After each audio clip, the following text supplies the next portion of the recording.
Kahapon, hindi sila safe. Pero lahat ng korap, hindi kayo safe. Ang mga korap, hindi kayo safe sa galit ng taong bayan. Hindi kayo safe sa pagkilos ng mamayan dahil tuloy-tuloy ang pagkilos.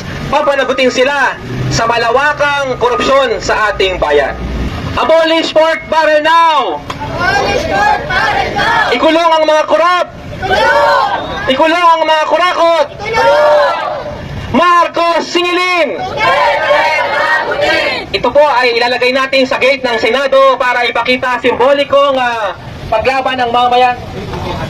Yan, punta po tayo ngayon sa harap ng Senate para ilagay, ipakita sa mga senador, lalo-lalo na sa Marcos Jr. na hindi ito safe. Hindi ito safe.